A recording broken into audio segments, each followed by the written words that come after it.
우리 시간 다 같이 오늘 본문 말씀 한 번 더 읽어보는 시간을 갖도록 하겠습니다. 오늘 말씀은 로마서 1장 17절 말씀. 우리 다 같이 한 목소리로 합독하도록 하겠습니다. 복음에는 하나님의 의가 나타나서 믿음으로 믿음에 이르게 하나니 기록된 바 오직 의인은 믿음으로 말미암아 살리라 함과 같으니라. 아멘. 저는 오늘 본문 말씀을 근거로 복음에 나타난 하나님의 능력이라는 제목으로 함께 은혜를 나누고자 합니다. 한번 따라해 볼까요? 복음에 나타난 하나님의 능력. 한 번 더 해볼까요? 복음에 나타난 하나님의 능력. 기독교에서 복음은 하나님 나라에 관한 소식을 말하고 있습니다. 좁은 의미로는 예수님의 십자가 대속을 통해 죄인된 인간이 구원을 받게 되었다는 그 기쁜 소식이 복음이라면, 넓은 의미로는 나라는 존재와 온 세상의 소유권이 다시 하나님께로 돌아가게 되었다는 것을 말하죠. 하나님 나라의 재도래를 의미하는 것이 바로 복음입니다. 로마서는 이러한 그리스도의 복음에 대해서 가장 온전하고 가장 명백하며 가장 웅대하게 진술하였다고 불려지고 있습니다.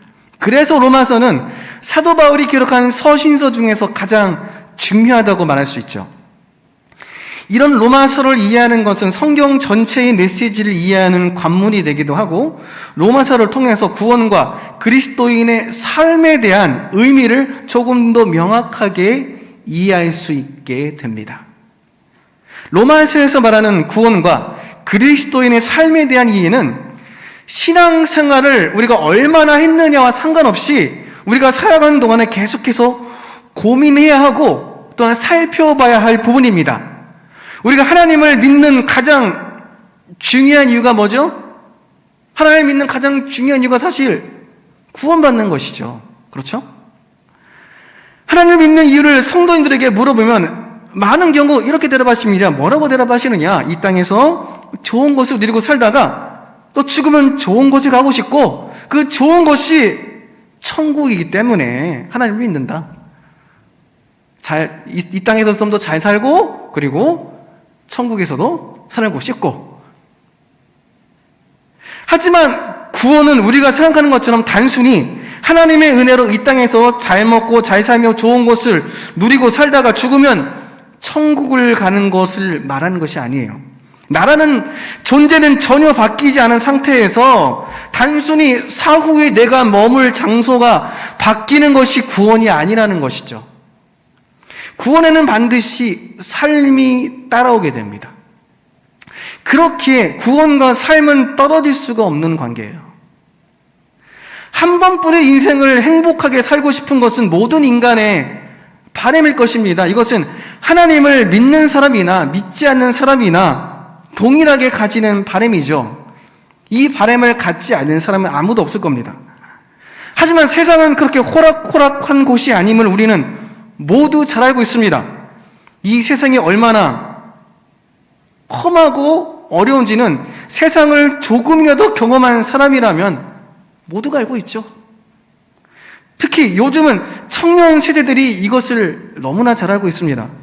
보기에는 철없어 보일 수도 있고, 그 중에서 또 몇몇은 철없는 행동을 하기도 합니다.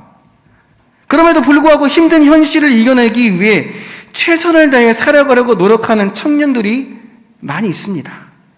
그 청년들이 겪고 있는 이 세상은 사실 부모님의 세대들이 겪었던 세상과는 무척 다릅니다. 그냥 겉보기에는 풍요롭게 어린 시절을 지내왔고, 우리 부모님들이 자랄 때보다 남부러울 것 없이 키웠다고 생각되지만, 그들이 헤쳐나가야 할 세상은 부모님들이 헤쳐나온 세상과는 전혀 다른 세상입니다. 지금 청년 세대들은 부모님 세대보다 더 가난하게 살 수밖에 없는 구조예요. 그런 구조에서 태어났죠. 이제까지 우리나라는 비록 가정 형편이 좋지 않아도 스스로 얼마나 수고하고 노력했느냐에 따라서 더 잘 살 수 있는 구조였습니다. 돈을 모으면 그 모은 것으로 집도 살 수 있었고 자기 꿈을 이룰 수 있는 구조였습니다. 그래서 보통은 부모보다 자녀들이 더욱 부유하게 살아가는 구조였죠. 한번 생각해 보세요. 지금 여기 계신 우리 집사님들, 부모님보다 어떠신 것 같아요? 보통은 더 좋은 삶을 누리고 계시죠. 그런데 자녀들은 어떨까요? 여러분 자녀들은.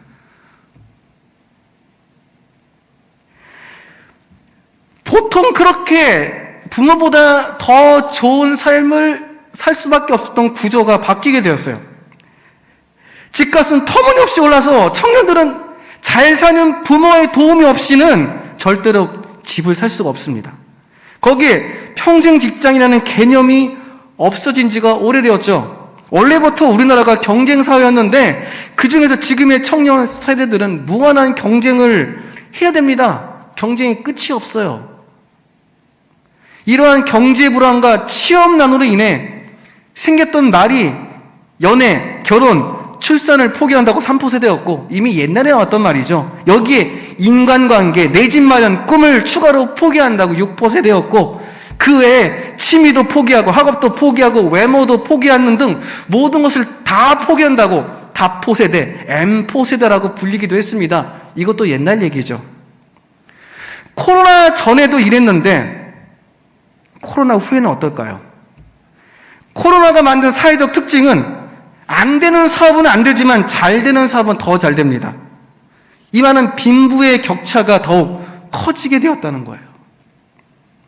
주로 빈곤한 쪽에 속할 수밖에 없는 다수의 청년들은 더욱 빈곤하게 되었단 말이죠.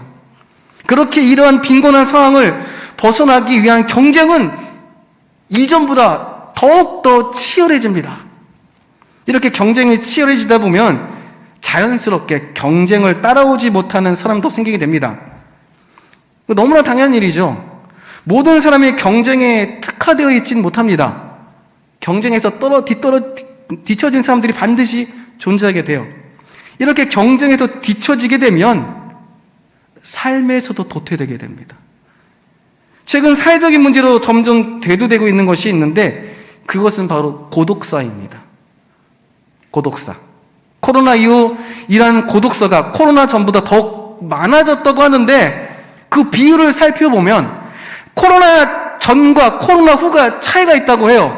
코로나 전에는 40대 이후의 성인들의 비율이 훨씬 많았는데 코로나 후에는 20대와 30대의 청년들의 비율이 전체의 절반까지 올라갔다고 합니다.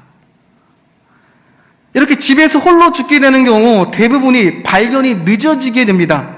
그렇게 되면 이후의 상황을 수습하기가 너무 힘들어지죠.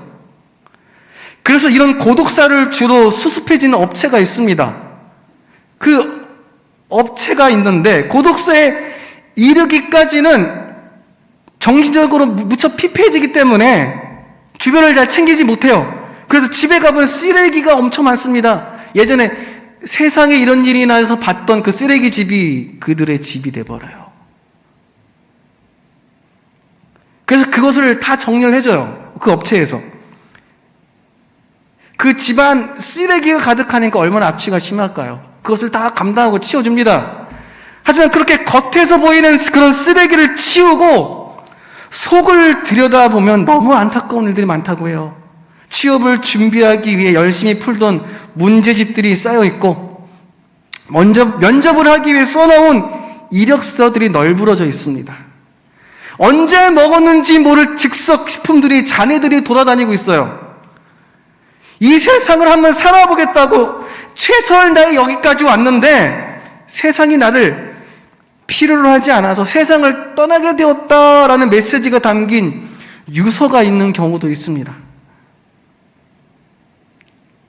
이 세상을 살아보겠다고 모두가 최선을 다하지만 모두에게 좋은 결과가 나오는 것은 아닙니다.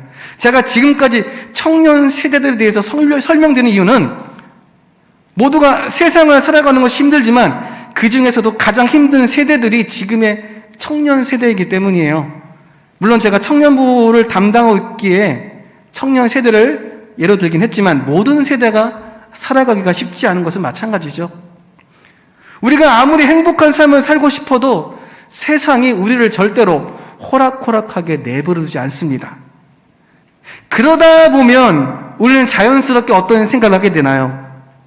세상이 나에게 원하는 것을 주목하기 시작합니다. 왜? 세상에서 살아남기 위해서. 그리고 세상에서 성공하기 위한 방식을 배우고 익히며 그것이 살아가는 진리라고 생각하기 시작합니다. 왜? 세상에서 도태되지 않기 위해서. 이것은 하나님을 믿지 않는 사람들에게는 너무나 당연한 일이지만 하나님을 믿는 자들도 동일하게 이렇게 세상 중심으로 사는 삶을 당연한 듯 생각하고 살아가고 있습니다. 왜? 세상에서 도태되지 않기 위해. 세상 중심으로 사는 사람들은 예수 그리스도를 나를 사망으로부터 구원해 주신 구원자로는 믿지만 내 삶을 다스리시는 진정한 주인, 다시 말하면 주로 인정하지 않습니다. 우리를 주님이라고 표현을 하죠. 주인 주자에 님자를 붙이는 거잖아요. 주, 나의 주인. 그 주로 인정하지 않는다는 거예요. 왜냐하면 세상의 가르침이 내 삶에서 중요하기 때문이에요. 왜? 세상에서 도태되지 않기 위해서. 저는 설교 초반에 구원에는 삶이 반드시 따라와야 한다고 말씀드렸습니다. 그리스도의 구원이란 단순히 죄를 용서하는 것만이 아니라 믿는 자를 죄와 사탄의 통치 아래에서 구출하여 그리스도의 통치 아래로 이동시키는 겁니다. 이게 뭐죠? 죄와 사탄이 예전에 삶의 소유자였다면 이제는 하나님이 내 삶의 소유자가 되고 내 인생의 소유자가 된다는 것을 말하고 있습니다. 그러므로 구원자로 하나님을 믿는 것과 삶의 주인으로 인정하여 말씀대로 순종하는 것, 이것은 분리할 수가 없는 거예요. 그렇기 때문에 구원에는 반드시 삶이 따라와야 한다는 것이죠. 그래서 로마서는 그리스도를 믿음으로 주어지는 하나님의 구원의 은혜를 강조할 뿐만 아니라 삶의 주인이신 그리스도의 주권적인 통치에 순종할 것을 강조하고 있습니다. 우리가 그리스도의 다스림에 순종하는 이유는 그리스도인이란 예수 그리스도의 소유로 부르심을 입은 자들이기 때문이에요. 로마서 1장 6절 말씀을 보면 너희도 그들 중에서 예수 그리스도의 것으로 부르심을 받은 자니라. 우리는 하나님의 것으로 부르심을 자들입니다. 믿으십니까? 믿으십니까? 그렇기에 우리는 하나님의 뜻대로 살아가야 됩니다. 하나님께서는 이렇게 자신의 것으로 부르심을 받은 자들이 어떻게 살아가야 하는지를 구약 성경에 등장하는 이스라엘 백성을 통해 우리에게 분명하게 보여주고 있습니다. 우리가 잘 아는 것처럼 이스라엘은 원래 하나님께서 야곱에게 지어주신 이름이에요. 당시 구약의 공동체 개념으로 보자면 아브라함과 이삭과 야곱으로 이어지는 족장 시대의 그 공동체를 대표하는 족장의 이름이 이스라엘이었죠. 하나님께서는 아브라함 시절부터 이 무리를 택하셔서 이 자손들을 통해 하나님의 나라를 세울 계획을 하십니다. 하나님의 나라를 이 자손들을 통해서 세우겠다. 사실 당시에 믿음이 좋았던 족장이 아브라함만 있는 것은 아니었어요. 여러분이 잘 알고 있는 것처럼 욥도 이 시대의 사람으로 족장이라고 볼 수 있습니다. 족장의 개념에는 가족의 대표자로서의 개념도 있지만 제일을 담당하는 역할의 개념도 있습니다. 가족 안에서 제사장의 역할을 하는 것이죠. 그래서 욥기를 보면 욥의 자녀들이 하나님 앞에 죄를 지었을까봐 욥이 그 자녀들을 대신해서 뭘 하죠? 제사를 드립니다. 그건 족장만 할 수 있어요. 가족의 대표인 족장만. 족장 시대에 한해서만 그것이 가능했어요. 그 이후의 시대는 제사장이 했었고 아무나 할 수가 없었죠. 그렇게 욥을 시대적으로 구분해 보면 족장 시대에 존재했던 사람이라고 보고 있죠. 그렇기에 신앙적인 부분만 보면 아브라함보다 오히려 욥이 하나님의 택함을 받기에 적합했죠. 하지만 하나님께서는 욥이 아닌 아브라함을 택하셨습니다. 이렇게 아브라함을 택하신 것은 아브라함이 하나님 앞에 어떠했기 때문이 아니라 전적으로 하나님의 주권적인 선택이자 은혜였습니다. 그 은혜로 아브라함은 하나님의 소유로 부르심을 받은 것이죠. 이렇게 하나님의 전적인 은혜로 하나님의 소유가 된 아브라함의 자손들인 야곱의 가족들은 이제 이들을 하나의 민족으로 성장시키실 하나님의 계획에 따라서 애굽으로 이동하게 됩니다. 그리고 그 애굽에서 결국 한 민족으로 성장하게 되죠. 하지만 애굽에서 태어난 이스라엘 자손들에게 있어서 하나님은 어떤 하나님이에요? 단지 아브라함의 하나님, 이삭의 하나님, 야곱의 하나님입니다. 어떤 뜻이냐고요? 그냥 조상들의 하나님이에요. 여러분, 자녀들 데리고 교회에 오시죠. 그러면은 그 자녀들이 하나님을 제대로 믿고 있으신가요? 아니면 부모님의 하나님을 인식하고 있나요? 나의 하나님, 그러니까 부모님의 하나님이 아니라 나의 하나님을 인식하지 못하는 자녀들은 그냥 성인만 되면 당연하게 신앙에서 떠나버립니다. 왜냐면은 미성년자이니까 부모님 말을 들 수밖에 없잖아요. 그때까지는 내가 그냥 참고 있다가 성인이 되는 순간 뛰쳐나갑니다. 내 믿음도 아니기 때문에. 지금 이스라엘 자손들이 어떤 믿음이에요? 그냥 아브라함의 하나님, 야곱의 하나님, 이삭의 하나님, 야곱의 하나님, 조상님들이 하나님에 불과해요. 그냥 경험을 안 했으니까 아직까지는. 애굽에서 태어난 자 자신들과 직접적인 교류가 없는 신에 불과합니다. 입에서 입으로 조상들에게 구전으로 들어왔던 그런 신에 불과하죠.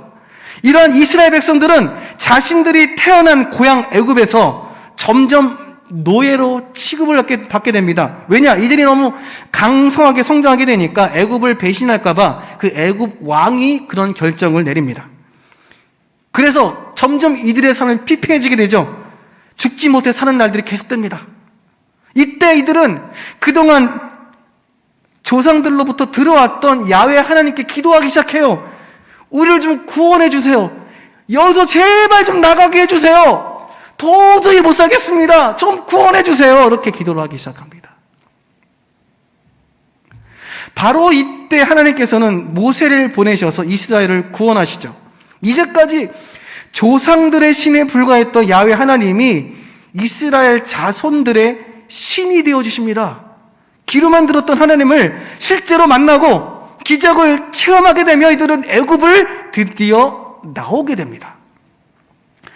이렇게 이스라엘을 구원하신 하나님께서는 시내산에서 하나님의 백성으로 어떻게 살아가야 할지를 알려줄 법들을 계시해 주시죠. 그리고 가나안 땅으로 이들을 인도하십니다. 물론 중간에 하나님께 순종하지 않아 40년을 돌아다니긴 했습니다. 그렇지만 이제 이스라엘 자손들은 하나님께서 명하신 가나안 땅으로 들어가게 됩니다. 많은 전투를 통해 이들은 결국 가나안 땅을 정복하게 되었고 그곳에서 뿌리를 내리고 살게 됩니다. 이제 이들은 광야에서 만났던 기적의 하나님이 아닌 가나안 정복 전투에서 만났던 전쟁에 능하신 하나님이 아닌 일상생활 속에서 함께 하시는 하나님을 만나야 돼요. 그런데 이렇게 일상생활로 돌아갈 백성들이 염려가 된 사람이 한 명 있었습니다. 누구냐? 바로 여호수아입니다. 여호수아는 백성들에게 이런 말을 해요.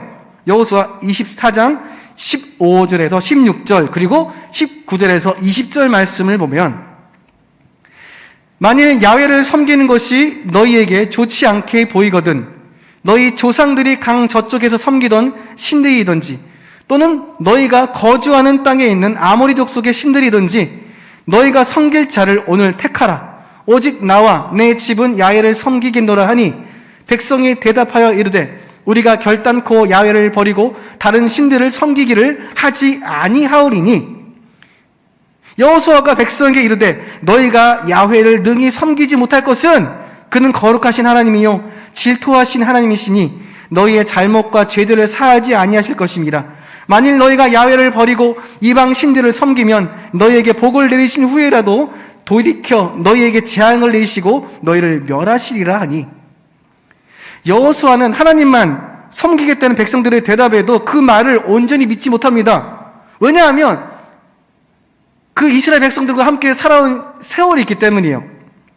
그 백성들의 성향이 어떤지는 애굽을 나올 때부터 그리고 광야를 지나 가나안을 정복할 때까지 여호수아는 처음부터 끝까지 지켜본 사람 여호수아죠. 수없이 봐왔어요. 백성들이 얼마나 연약하고 변덕이 심하고 자신의 행복만을 추구하는지 너무나 잘 알고 있었기 때문이에요. 그래서 여호수아는 절대로 믿지 않았습니다. 이제 가나안에 정착하며 일상생활을 하게 된 이스라엘은 처음에는 하나님만 섬기겠다는 약속을 잘 지키는 듯 했어요. 하지만 광야에서 태어난 세대이기 때문에 광야를 떠도는 유목생활이 익숙해서 농사에 서툴렀습니다. 그렇게 당연히 먹고 사는 것이 어려웠겠죠. 이제 가나안에 정착해서는 농사를 지어야 되는데 그나마 광야에서는 하나님께서 만나와 메추라기를 먹이셨지만 가나안에 정착하면서부터는 모든 것이 끊어지게 되어서 스스로 땅을 일구어야 먹고 살 수 있게 되었습니다.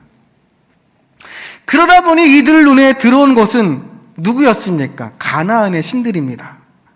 그 신들은 자신들의 서툰 농사를 풍요롭게 해줄 수 있는 농사의 신들이었습니다. 하나님을 자신들을 구원한 위대한 구원자로 인정하고 믿고 따르지만 가나안 땅을 살아가는 삶에 있어서는 농사에 있어서는 하나님이 아닌 가나안 신들을 따르기 시작합니다. 왜냐하면 이 신들이야말로 농사를 잘 아는 전문가로 생각했기 때문이죠. 하나님은 농사를 잘 모르실 거야. 여기 전문가들이 있으니까 이 전문가를 믿고 따라야 돼. 이렇게 구원에 있어서는 하나님을 따르지만 가나안에서 살아가는 삶에 있어서는 가나안의 신을 따랐던 이스라엘 백성에게 하나님께서 이렇게 말씀하십니다. 뭐라고 말씀하시느냐? 너희는 나를 버렸다. 그러면 이스라엘은 뭐라고 합니까? 우리가 언제 버렸나요? 하나님 믿었어요. 하나님 떠난 적 없어요. 단지 농사 때 필요한 가나안 신을 믿었을 뿐이에요. 이러한 모습을 너희는 나를 버렸다라고 하나님께서 분명히 말씀하시는 것이죠. 이러한 이스라엘에게 사무엘은 이렇게 얘기합니다. 사무엘상 7장 3절. 사무엘이 이스라엘 온 족속에게 말하여 이르되 만일 너희가 전심으로 야훼께 돌아오려거든 이방 신들과 아스다롯을 너희 중에서 제거하고 너희 마음을 야훼께로 향하여 그만을 섬기라. 그리하면 너희를 블레셋 사람의 손에서 건져내시리라. 이스라엘 백성들은 구원은 하나님께 속했지만 자신들의 삶은 가나안 신들에게 속했다고 생각했습니다. 구원과 삶이 분리되어 있는 것이죠. 제가 설교 초반에 말씀드렸듯이 구원은 나라는 존재가 전혀 바뀌지 않은 상태로 단순히 사후에 내가 살 장소가 바뀌는 것이 아닙니다.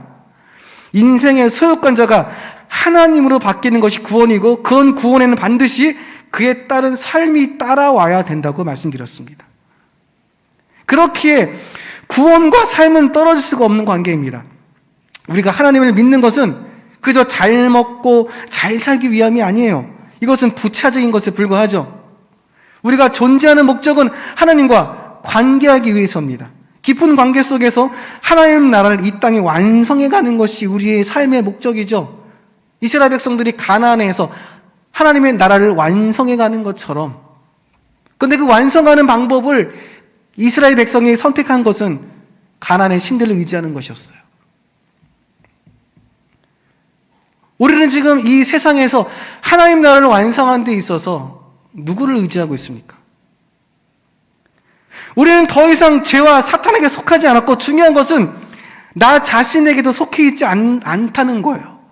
내가 생각하고 있는 행복의 우선순위, 내가 생각하고 있는 삶의 편함의 우선순위를 따라가는 것이 아니라는 겁니다. 우리는 이제 예수님의 것, 하나님의 것입니다. 하나님을 믿는다고 말하면서도 나 자신의 삶을 위해 명예와 의익을 위해 사는 것은 하나님께 반역하는 죄를 범하는 것과 같은 것이에요. 그리스도인으로서 자신의 삶이 하나님께 속하는 것을 망설이게 만드는 여러 가지 이유가 있는데 그 중에 이런 것이 있어요. 적당히 믿는 것이 좋다. 많이 들어보셨죠? 제가 교고 사역하면서도 종종 들었던 말이 이겁니다. 너무 깊게 믿으면 안 돼요. 적당히 믿어야지. 왜 그러죠? 광신도가 되면 안 된다는 거예요. 일명 광신도가 되면 안 된다. 복음은 하나님의 구원하심과 주인 되심을 같이 말하고 있는 것인데, 이러한 사람은 구원하심은 인정하나 주인 되심은 인정하지 않는다는 겁니다. 열매만 따먹겠다. 그냥 사후세계에 그냥 하나님 나라에 가는 그거만 따먹겠다. 삶은 내가 알아서 살고, 삶은 내 거야. 이들의 생각 속에는 내가 그리스도임을 말하거나 그리스도인으로서 살아가는 것을 부끄러워하고 있는 것이 분명히 존재합니다. 예수님께서 내 삶의 주인 되심을 인정하지 못하는 이유 중에 이 복음이 부끄럽기 때문이라는 것이 존재해요. 사실 초대교회 그 시절에도 복음은 부끄러울 수밖에 없는 형편이었습니다. 왜냐하면 예수님께서 십자가에서 죽은 것 자체가 매우 부끄러운 사건이기 때문입니다. 고린도전서 1장 23절에서 25절 말씀을 보면 우리는 십자가에 못 박힌 그리스도를 전하니 유대인에게는 거리끼는 것이요 이방인에게는 미련한 것이로되 오직 부르심을 받은 자들에게는 유대인이나 헬라인이나 그리스도는 하나님의 능력이요 하나님의 지혜니라. 하나님의 어리석음이 사람보다 지혜롭고 하나님의 약하심이 사람보다 강하니라. 유대인들에게 메시아는 능력과 승리와 장엄함을 의미하지만 십자가는 연약함과 수치와 패배를 의미했습니다. 그리고 헬라인들이 볼 때, 그리스인들이죠. 헬라인들이 볼 때 절대적인 신이 자기 원수에게 사로잡혀서 십자가에서 죽임을 당했다는 것은 한마디로 말도 안 되는 미친 소리였습니다. 그래서 유대인들에게나 헬라인들에게나 부끄러운 게 십자가에서 달리신 예수님을 전하는 것이었어요. 너무 부끄러운 것이었어요. 그 사건 자체가. 따라서 이런 식으로 복음을 전하게 되면 그리스도인들은 유대인이나 헬라인이나 세상 모든 사람들에게 부끄러움을 당할 수밖에 없었습니다. 하지만 바울은 뭐라고 합니까? 이런 복음을 부끄러워하지 않는다고 말합니다. 그리고 오히려 그 복음을 자랑스럽다고 말합니다. 그 이유에 대해서 바울은 이렇게 말하죠. 로마서 1장 16절 말씀. 내가 복음을 부끄러워하지 아니하노니 이 복음은 모든 믿는 자에게 구원을 주시는 하나님의 능력이 됨이라. 먼저는 유대인에게요. 그리고 헬라인에게로다. 복음이 하나님의 능력이 되는 것은 복음은 그 사람의 모든 삶의 영역까지 영향력을 미치게 하여서 그 사람을 하나님의 소유로 삼아버리는 힘이 있기 때문입니다. 믿으십니까? 믿으십니까? 이렇게 하나님의 통치 안에 들어가는 그것이 바로 진정한 구원입니다. 그런데 이렇게 내 삶이 하나님의 것으로 바뀌는 것도 결국은 믿음이 문제가 돼요. 믿음의 문제. 마음으로 믿어 의에 이른다는 구절의 깊이는 바로 여기까지 오는 것입니다. 하나님을 믿음으로 인하여 내 삶의 모든 영역을 하나님께 드려지게 되는 깊이. 단순히 그냥 믿겠다고 말하면 그냥 끝난다? 아니에요. 그 믿음은 뭐냐? 내 삶 전체를 하나님께 드리겠다는 그 깊이까지의 믿음. 이 세상을 살아간다는 것이 어떤 사람에게는 너무나 힘들어서 이 힘듦을 이겨내고자 세상의 지혜를 의지하고 세상의 방식을 따르고 싶지만 그것을 물리치고 하나님의 가치관대로 살기로 결정하는 그 깊이까지의 믿음. 이스라엘 백성들처럼 구원은 하나님께 속해 있지만 삶은 세상에 속해 있다고 생각하는 자들에게 성경은 이렇게 경고합니다. 뭐라고 경고하느냐? 요한계시록 3장 15절 말씀. 내가 내 행위를 아노니 내가 차지도 아니하고 뜨겁지도 아니하도다. 내가 차든지 뜨겁든지 하기를 원하노라. 믿는다는 것은 우리가 생각하는 것보다 그 깊이가 깊습니다. 그 깊이를 이해하는 것이 복음을 제대로 이해하는 것의 시작입니다. 복음에 나타나는 하나님의 구원은 전인적인 구원이고 그렇게 구원받은 모든 영역이 내 것이 아닌 하나님의 소유가 됩니다. 내 건강이 구원받았다면 내 건강이 하나님의 것이 되는 것이고 내 가정이 구원받았다면 내 가정이 하나님의 소유가 되는 것이고 내가 몸담고 있던 모든 공동체가 구원받았다면 그 공동체가 하나님의 것이 되는 거예요. 하나님의 것이 되지 않은 것을 구원받았다고 감히 말할 수가 없습니다. 이것을 깨달은 자들은 로마서의 바울과 같은 이러한 고백을 하게 됩니다. 어떤 고백을 하게 되느냐? 로마서 14장 8절 말씀입니다. 요거는 한번 찾아볼까요? 지금 안 나오니까 한번 찾아봅시다. 로마서 14장 8절 말씀. 중요한 말씀이기 때문에.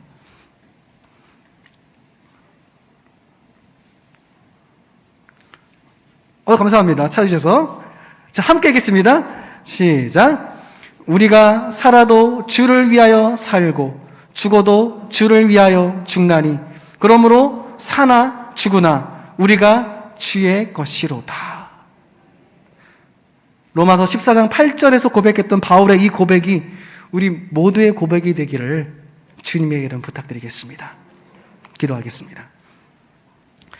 하나님, 우리가 생각했던 그 믿음이 단순히 하나님을 인정하고 하나님을 받아들이는 믿음이 아니라 그 깊이를 넘어 내 모든 소유까지도 또 내 모든 영역까지도 하나님의 것이라고 고백할 수 있는 깊이에 이르는 내 삶이 하나님의 것이라고 말할 수 있는 깊이에 이르는 그 믿음임을 알게 하심을 감사드립니다.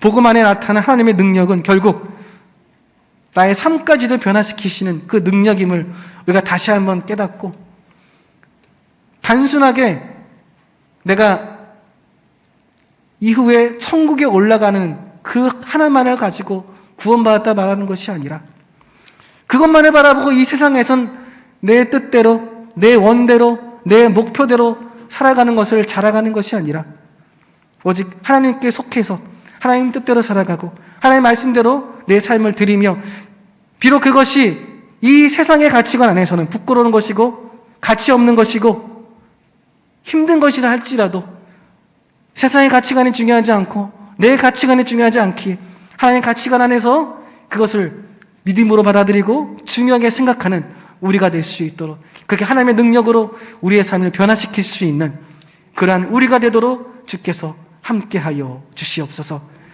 이러한 우리의 믿음의 고백 가운데 함께하실 주님께 감사드리며 모든 말씀 살아계신 예수님의 이름으로 기도드립니다. 아멘.